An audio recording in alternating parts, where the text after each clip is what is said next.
Hello, hope you're having a good day so far. Today's lesson is on Chapter 2, Lesson 1, Properties of Numbers. This is my first video that I'm making with this new software that I got over the summer. So please bear with me if the video has, a couple glitches here and there, or if things are going, whatever it might be. So bear with me. The videos will get better as I get more familiar. And if there's any feedback you want to give me on things that, you would like to see more of or less of, or, something really worked well in the video or didn't, just let me know. Today's lesson, Properties of Numbers. By the end of the video and of class, you will be able to identify these properties that are found just in addition and multiplication, and use the properties to solve the problems quickly. We're talking, being able to rearrange things and solve them with like mental math. So the first one that we have is the commutative property. This is changing the order of values that you are adding or subtracting, and it does not change the sum or the product. The key is there that it does not change the sum or product. When you're changing the order, you're basically just flip-flopping the numbers around. So here's some examples. Hopefully. Here we go. So here we have 6 plus 4. If you use the commutative property, you can flip-flop them and it becomes 4 plus 6. So that would be commutative property of addition. Okay, now here's the commutative property of multiplication. You have 9 times 5, and then a commutative property, you could rearrange it so it says 5 times 9. Now keep in mind, I'm just going to back up a second here. Keep in mind though, if one of the numbers was negative, that negative would stay with it. So if we had 9 times negative 5, then using the commutative property, it would become negative 5 times 9. Same thing with adding and subtracting. If it was negative 6 plus 4, when you use the commutative property, it would become 4 plus negative 6. Another way to write that would be 4 minus 6, but it means the same thing. Associative property. What that one is you're changing the grouping of values. Grouping is another word for parentheses. So you have to have parentheses in the associative property. You're grouping those values or those numbers that you are adding or multiplying, but it does not, again, change the product or the sum. So here's some examples for you. Oh, I'm going to have you go ahead. Please circle the word grouping because that's very important. Again, that's parentheses. Alright, now let's get on to some examples. We have 2 plus 7 plus 3, and I'm going to rewrite that again. Now here's where the associative property comes in handy because you have to have parentheses. So I'm grouping 2 plus 7 together. Now using the associative property, I can change the 7 plus 3 and group those, but you're still going to get the same answer. If I do 2 plus 7 first, that's 9 plus 3 is 12. If I do it the other way, 7 plus 3, okay, that's 10 plus 2 is 12, so you still get the same answer. Same thing holds true with multiplication. If I have 9 times 4 times 5, and then I'm just going to rewrite this quick so it looks the same. Okay, again, the same order here, it's where the parentheses are. Those are grouping symbols. So here I changed it up. We have 9 times 4 times 5.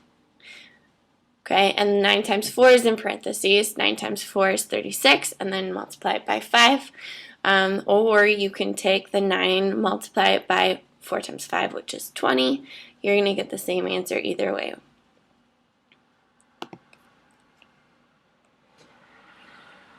Alright, the third property of numbers is the additive identity.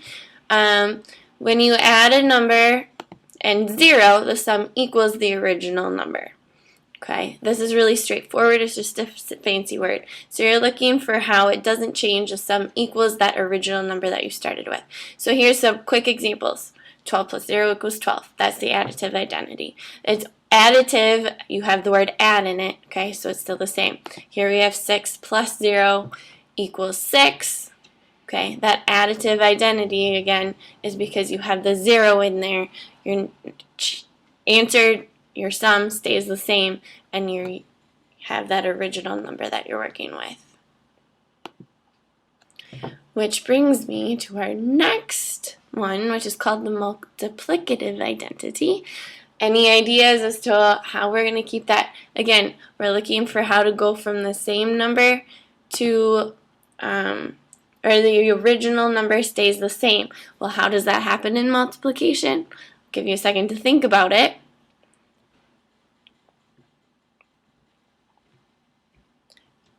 And your answer is you're multiplying by 1. That's how you get it to stay the same.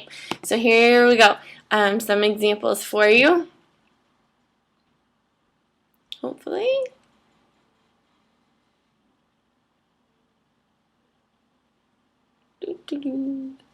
This is what I'm talking about. Sometimes it doesn't work so great. I'm learning. Bear with me.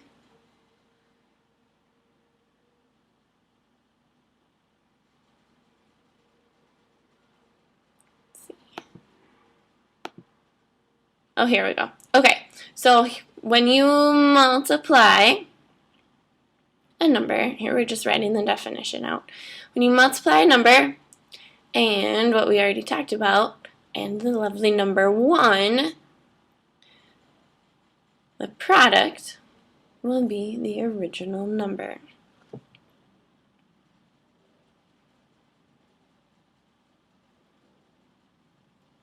So make sure you get this definition down in your notes.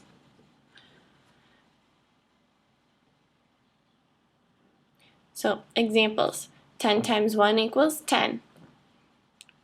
12 times 1 equals 12. Same thing if it was negative 10. Okay, so negative 10 times 1 is going to be negative 10. What do you think? Is it going to be true if it was negative 1? Would that work? That's something we'll talk about in class. So make sure you think about it, maybe write it down on your notes or something. Would negative 1 work and still be the multiplicative identity? Get ready to talk about that in class. So some practice for you. These are on your notes, so make sure you get them down. Again, if you need to pause videos, pause them. This is active learning. So pause them, rewind them. You are in charge of doing the thinking on these practice problems, okay? I'm not here to walk you really through it. It's more so for you to try it out and then check back in with me in these videos. So here we go. 5 times 7 equals 7 times 5. C times 1 equals C. 7 plus A equals A plus 7. And 5, parenthesis, x times y equals 5x in parenthesis times y. What you're going to do here is identify what property these are. Okay, you might have some that are the same, you might not. You need to tell me, is it the commutative property, associative property, multiplicative identity, or additive identity? Be specific. Is it the associative property of addition, or is it the associative property of multiplication? Okay, be specific in these 4. Pause the video now. Go ahead and do those problems.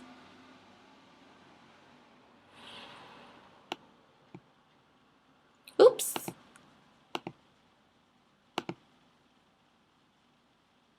Alright, hopefully you paused it. Here's the answers for you. This one, you're just flip-flopping the order, so that's going to be the commutative property of multiplication because we're multiplying. Here we have C times 1 equals C. That's multiplying, and it's the original number staying the same, so that's going to be your multiplicative identity. 7 plus A equals A plus 7. That one's going to be commutative property of addition. And then that last one there is the associative property, because there's parentheses there. Associative property. And the order did not change, so it's just the associative. Something to keep in mind if we wanted to get a little bit tricky is if I rearranged it and said 5y in parentheses times x, okay, that's taking it a little step further. That would be the associative and commutative, so they can be combined. So be on the lookout for those. You'll see some of that in our practice.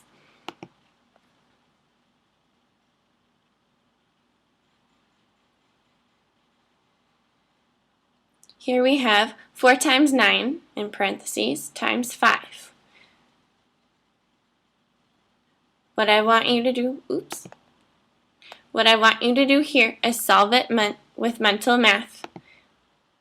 Erase that. Okay, you're going to solve this using mental math. Mental math means you're looking for the easiest way, okay, and the fastest way to come up with your answer. There's not necessarily just one correct way. People do it differently. It's what numbers you can do in your head the fastest. There's no calculators here. So pause the video, work it out, use the commutative, the associative, do what you got to do to come up with your answer. So pause the video right now, pause it, and then check back in with me. Here we go.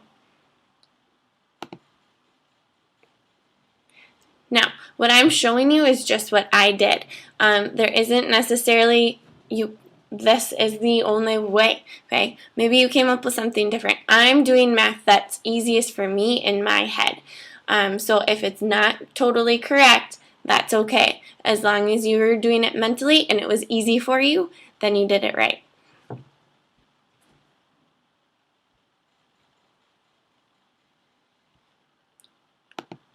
Oops. Okay, just to analyze this and tell you a little bit more about it. Here, okay, what did I do here? I flip-flopped the order of the numbers and changed the parentheses. So I did both the associative and commutative in here because the 4 and the 9 flip-flopped.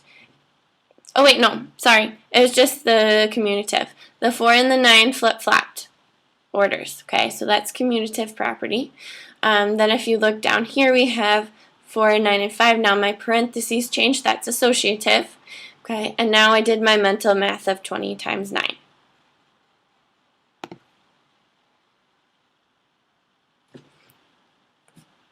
Here's another one. 5 times 9 times 6 times -2 times -1. So I'm throwing in some negatives in there to make it a little more challenging for you. Okay, again, use the associative, commutative, additive, multiplicative identities. Okay, you're doing what you can do to make this the easiest math for you. Again, no calculators. Do it yourself. Pause the video right now. Pause it, and then check in with me later.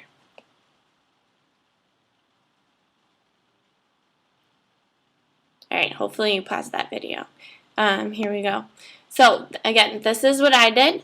There's not necessarily this isn't necessarily the only correct answer. Okay, so here's what I have for you. Rearranged it.